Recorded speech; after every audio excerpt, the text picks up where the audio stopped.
Hey, what is up, y'all? Happy weekend. Hopefully y'all are making the most of your spooky season. We are coming up on that halfway mark. I bought this scratch off poster thing that I have up in my living room right now, and it's the top 100 horror movies from of all time. And so I was watching Get Out again, and it is such a good movie. It's so good, and it's really cool to watch now and just kind of compare it to the climate of when it was written. And I don't know, I feel like I didn't see it the first time around for the alternate ending, or maybe I just missed it. I don't know, because it was after the credits. But HBO Max right now, they have commentary by Jordan Peele about the alternate ending. And they obviously changed it. So the initial ending that he had written and that they had shot for, they ended up getting rid of it because Jordan Peele was saying at that time, which is 2017, I think, end of 2017, he said basically this is the gut punch that we all need in this ending, and this is reality, and reality sometimes is a gut punch. And so that's why he was originally going that path. But then he said once the movie, what did he say? I think he said once they were closer to releasing the movie or something, then he said the climate had changed from when he originally wrote the script and stuff. And he said now, it's people are more woke and people are more understanding that racism is real in society, and they're trying to work to correct it and stuff. And so then that's why they changed the ending, because he was like, people want, what did he say? He was like, people want a hero and people want to see goodness in the world still. So, and I was like, oh, that's kind of sweet. It was so crazy though, because obviously I watched it with Daniel, and he was like, yo, I watched this movie, and then within 6-8 months, pretty recently after that, then that's when he met me. And then I guess it was right around the 4-month mark that we were together that I was like, hey, do you want to come back to Minnesota and meet my family? And we live out in the middle of nowhere by this lake, and the nearest neighbor is 3 miles away, all this stuff. And he was like, dude, this is how I die. This is my turn now. This is me. I was in Get Out. But yeah, 10 out of 10 recommend if you guys haven't seen it. I'm sure y'all have at this point. But yeah, I watched it, and then I was like, oh, let me go make my podcast now. Let me go record quick. So here we are. This is just going to be a nice mellow episode this week. I've been sitting on this one for a little bit, but I just want to talk about Halloween costumes, because hopefully you guys are, well, I'm sure a lot of y'all probably already have your costumes, but maybe not. But 'tis the spooky season, so I figured why not. And same thing as last week. So remember when I was talking and I'm like, people keep throwing out some of these phrases, these progressive phrases, like they're a bad thing. And I don't think that's the case. People saying oh, you're just super woke and everything is offensive and yada yada yada. I think as a society, we're all just kind of growing and learning together, and we're just kind of becoming aware of these things. And like I said from day one, honestly, all of it is just an education piece, right? It's just becoming aware of something. There was so much stuff I was never aware of until somebody told me, or until I read about it, or anything like that. And so yeah, let's just go from there. Some of these costumes, so again, we hear this as a bad thing, but in my head, it's not an offensive bad thing, but we hear this phrase thrown around every year. My culture is not a costume. My culture is not a costume. And then people kind of use it in a mocking, sarcastic way as oh, look, it's a Karen. It's, the PC police here to ruin Halloween and stuff. But it's kind of valid. I mean, so some costumes, I feel like we're all on the same page. 100% we can easily recognize this is wrong, right? Like blackface. I don't think that there's anyone now today that would be like, blackface might be okay. There could be a circumstance where that was acceptable. I don't think that's the case, right? That's something I think that's very clear that we all understand is not okay. But then there's so many others that just get a little bit fuzzy, and then some people maybe do think that they're still okay, or maybe they don't see it as like ooh, this is an immediate red flag, just because they're not really aware of it. And so that's just kind of what I want to go over today. I was Googling like top costumes, for 2022, and it's encouraging because a lot of them are, they're perfectly fine, they're acceptable, and they're not offensive, they're not anything crazy. But we do still have some, like, especially if you go to like a Spirit Halloween store or something like that, you can see some wild ass shit on the shelves. And so there was this, I kind of made my own list of like from progressively terrible to maybe like moderately terrible to maybe like, ooh, this is questionable. Like, I think it's just like everyone needs to kind of, be aware that this could be seen as a bad thing. So here we go. Absolute worst first, blackface. Like I said, I think we're all kind of on the same page with that. Next up, I would say anything with the Confederate flag. I was seeing a lot of that too, and I'm like, I don't think that's okay. Like, the Confederate flag has become a symbol for hatred and slavery and things like that, and so it's like, I just think it's no bueno. I mean, there's a reason why it was legally removed as a state flag symbol,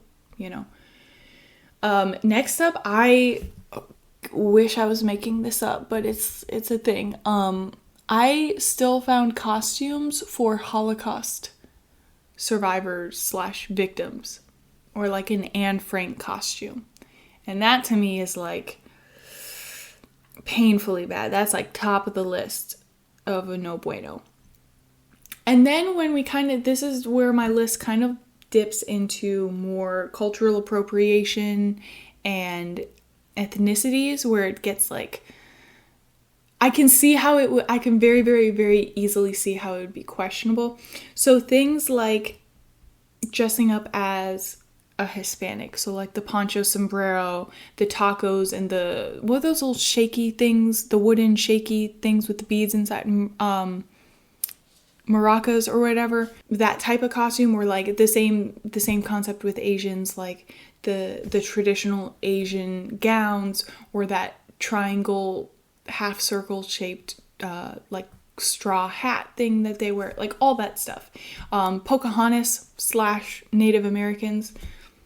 I'm very, very, very guilty of this one, because I remember as a kid, that was like, I feel like every year we kind of just alternated between costumes, and it was either Native American, a witch, when we were really little, a pumpkin, and then the last couple years, I don't know why, it's probably where my fear of clowns started, but then for some reason I was like dressing up as a clown too, which was probably why I'm terrified of them now. But yeah, I'm very, very guilty of the Native American one. But looking at it now, it's just, so here's my thing, and I know, like I said, people say my culture is not a costume as an insult, to be like, oh, look, they're so over the top, they're so overboard. But it's kind of true. I mean, when you really think about it, how is that different from blackface? Like, you're dressing up as another ethnicity. And then it's kind of like, why? Like, is that supposed to be funny? But then you kind of dip into the line of like, what's funny about being Native American? Like, you know what I mean? And like I said, 100%, I am guilty of this. I can see where parents or kids would be like, but I like Pocahontas, But I think we kind of just need to just maybe see it from a different perspective of like, hey, why are we dressing up as another ethnicity? You know what I mean? I actually had, oh God, love this story. So a few years ago, I think it was like 3 or 4 years ago now, someone very, very, very high ranking in my workplace, he was the boss of like the entire section, basically, is what I'll say. He dressed up as an Afghani, like the traditional, like the gown garb. I can't remember the name. I Googled it at one point, but I can't remember it now. The hat, the sandals, like the pants, everything, right? Like fully complete Afghani getup. And I saw it and I was like, what is that? Like, why, how is he allowed to do that, right? That was like my immediate red flag. And honestly, this was before I started my master's, like before I even dipped into this. So it wasn't even like I was already, off the deep end of all of this, the racial disparity stuff. Like this was before I even knew any of this. And I saw it and I was like, what is that? But then it was way more shocking to me because everyone else in my section said nothing. And they saw nothing wrong with the costume. One person, which I was like so proud of them, and then it immediately turned into disappointment. Because he was in front of everyone. He was like, sir, what's with the costume? Like what's going on there? Because everyone else was dressed up all innocently. Like one person was an emoji and one person was the Tiger King. And I don't even remember what I dressed up as. Like something insignificant, clearly unmemorable, because we were all at work. And that was the big thing too. We were at work. So we still had to look moderately, I guess, like as professional as you can look in a Halloween costume. But you guys get the idea. Like it had to be respectful and, modest, whatever. But anyway, one person was like, sir, what is with the costume? And then he went into a whole speech about how, because he had deployed before. And so he had been over in Afghanistan. And so he got, because like I said, it was like traditional clothing. It wasn't a costume that you buy from the Halloween store. Like it was traditional garb. And he was like, oh no, it's cool because, I had a really, really good friend over there and he got this for me and yada, yada, yada. And I'm sitting there listening and I'm like, I don't hear a valid excuse for why you can dress up as an Afghani right now. Like, that's like I'm not racist, my neighbor's black. Like that, I don't know. I was like, what the heck is going on? These are red flags galore for me. And then I was so disappointed because the guy that actually stood up and said something, then he was just like, oh, okay, ha ha ha. And I talked to him after and I'm like, what the heck? The guy that stood up, I asked him and I'm like, hey, what do you think of this? Like, do you think this is okay? And he was like, yeah, it's funny, it's whatever. And I'm like, okay, well, your brownie points that you just earned for standing up are immediately lost because I don't know. I didn't see it as funny. I thought that it was wildly inappropriate because we have like it was so bizarre to me because I'm like, the fact that I have to explain why I think this is inappropriate, but no one else saw it. I was the only, I'm like, how am I the only one in this entire flight right now that sees this as an issue? And he went to official meetings in that costume. He was the presiding official at a retirement ceremony, like in this costume. And I'm like, what is going on? And then everyone was kind of like, but you're white, why are you offended by it? And I'm like, I don't think that's matters. Like, I don't think it matters what ethnicity I am or what race I am. Like, I feel like, I don't know. I did not feel like it was okay. But apparently that was just me because I was the only one that thought it was wrong. But that experience has just kind of lived on with me for a while. And the other piece that was absolutely insane about this too is because I did actually file a complaint basically. And I was like, hey, this happened. I do not think this is okay. I think you should be held accountable for it. Because like I said, he was very high ranking. So he was in a high position of authority. So one, he absolutely knew better. But two, he's setting a standard. And for all of the new members that came into our section, I was like, I don't want them thinking that this is okay. And it's tough too, because you can't just, when you do have that absolute power hierarchy and that authority level, you can't just walk up to him and be like, sir, that's wrong, take it off now, because realistically there will be repercussions, right? But regardless, when I was filing this complaint, basically, they kept asking me, they're like, well, did he say anything offensive about Afghanis? And I was like, well, no. And they're like, well, did he say anything like any stereotypes? Did he present any negative stereotypes? And I'm like, no. And they're like, well, did he say anything, offensive about Afghanis? I'm like, no, but that's not the point. Like, you guys are trying to undermine the legitimacy of the fact that a very high-ranking person dressed up as another ethnicity for a work function. And on that note, one thing that I do think is kind of important is just because you ask someone, hey, are you offended by this? And maybe if they do say no, and maybe they mean no, that doesn't necessarily mean that it's okay to still do it. Because like I was watching this video of this white kid was dressed up in the Hispanic quote unquote costume, right? The poncho and all that stuff.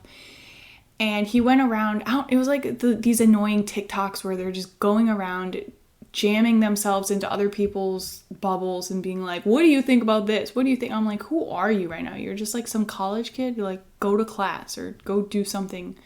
I don't know. But anyway, so they were doing that, right? It was like a white kid dressed up as the Hispanic costume, whatever.